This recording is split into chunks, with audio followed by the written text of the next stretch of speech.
Hey Oliver, have you ever scrolled through Instagram and just thought, is this even real life? Because honestly, sometimes I feel like I'm living in a completely different dimension compared to what I see online. Daisy, you are hitting the nail on the head. It's like we're all watching a beautifully directed movie trailer of everyone else's lives while we're stuck in the unedited behind-the-scenes footage of our own.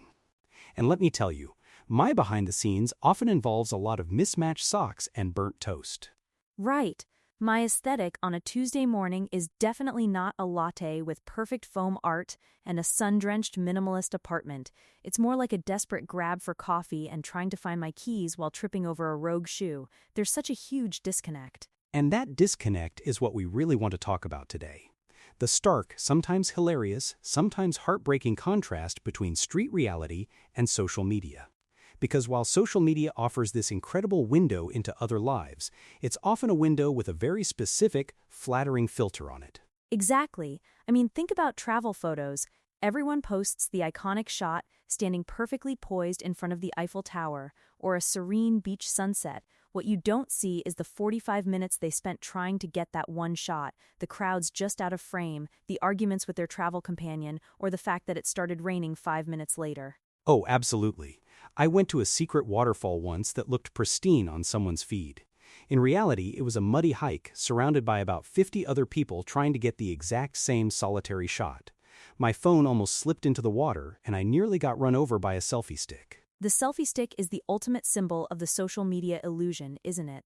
It's literally extending your arm to capture a flattering angle that isn't always the full picture. It's not just about travel, though. It's about everyday life, careers, relationships, even food. The food. Don't even get me started. You see these gourmet meals perfectly plated with just the right lighting. Then you go to the restaurant, and yeah, it's good, but it's not the angelic glow transcendent experience depicted online. It's just a very tasty burger. And the reality of eating that burger? Probably a bit messy, maybe a bit awkward, definitely not just sitting there staring at it admiringly for 10 minutes before the first bite. You know, you're just hungry and you want to eat it, no time for a photo shoot. Exactly. The spontaneity is gone. And this extends to so many other areas. Like I've seen people meticulously staging their morning routine for a reel, only for the camera to pan out and show their actual bedroom is a disaster zone just out of frame. Oh, the morning routine videos are a prime example of the aspirational, yet often unrealistic social media lifestyle. They wake up at 5 a.m., meditate for an hour, drink green juice, do a full skincare routine, then a workout, all before touching a phone. Meanwhile, my morning routine involves hitting snooze 6 times and questioning all my life choices. I feel seen, Daisy. I truly do. But it really makes you wonder, what's the psychological impact of constantly being bombarded by these idealized versions of life? It's got to take a toll, right? It absolutely does. There's this constant pressure to compare. You see someone's seemingly perfect career trajectory, their flawless relationship, their stunning home, and you can't help but think, am I doing something wrong? Why isn't my life like that? It breeds a lot of anxiety and self-doubt. And the thing is, what we're seeing is almost always the highlight reel. Nobody posts the rejections, the arguments, the bad hair days, the financial struggles, or the moments of just plain boredom. It's like everyone silently agreed to only show their best selves to the world. And it makes perfect sense why we do it, doesn't it? We want to present a certain image, whether it's for personal branding, attracting opportunities, or just feeling good about ourselves. But when everyone's doing it, it creates this collective illusion that's hard to break through.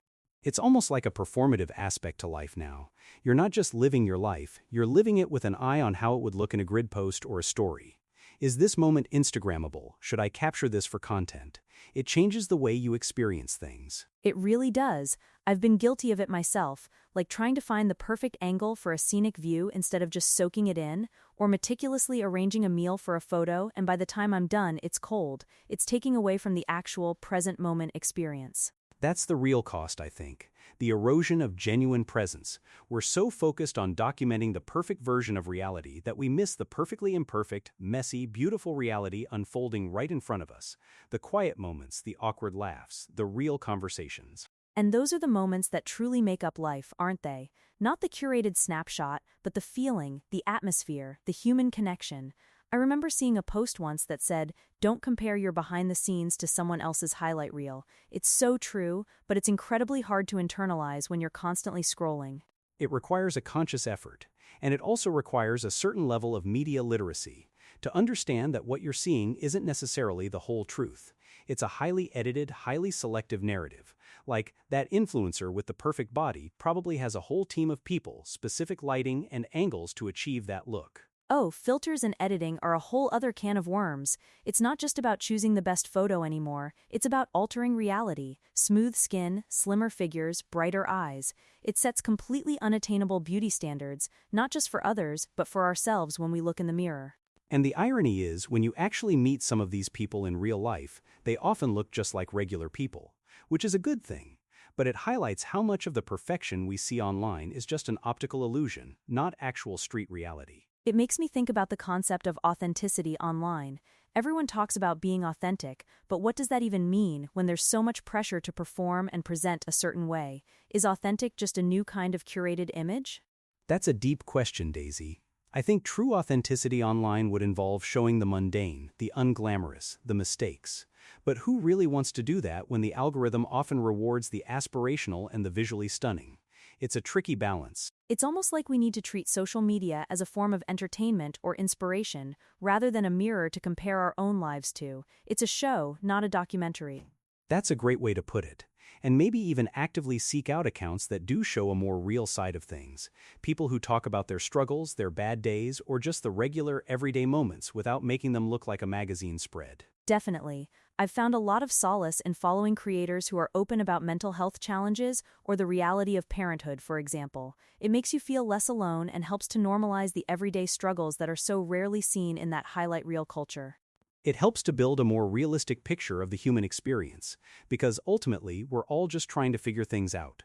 We all have our ups and downs, and pretending otherwise just creates more isolation and pressure. So how do we navigate this then? How do we enjoy the benefits of social media, connecting with friends, discovering new things, staying informed, without falling into the trap of comparing ourselves to an idealized, often false reality?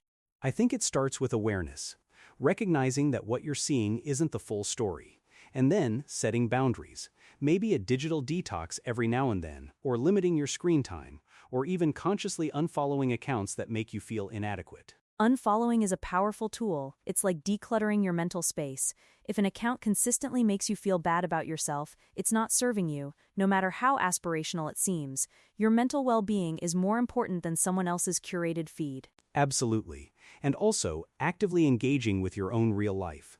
Putting the phone down, looking up, engaging with the people around you, noticing the small details of your environment.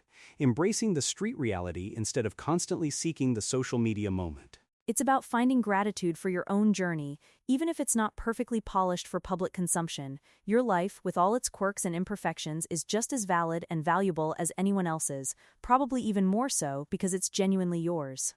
I couldn't agree more, Daisy. So, next time you're scrolling, maybe take a deep breath, look around you, and remember that the real magic happens off-screen, in the wonderfully messy, unedited, authentic moments of your actual life. What a perfect note to end on, Oliver. Let's all try to step back from the filters and lean into the footpath a little more. Thanks for joining us today. Thanks, Daisy. It's been a real conversation, and hopefully it helps everyone out there to feel a bit more grounded. See you next time.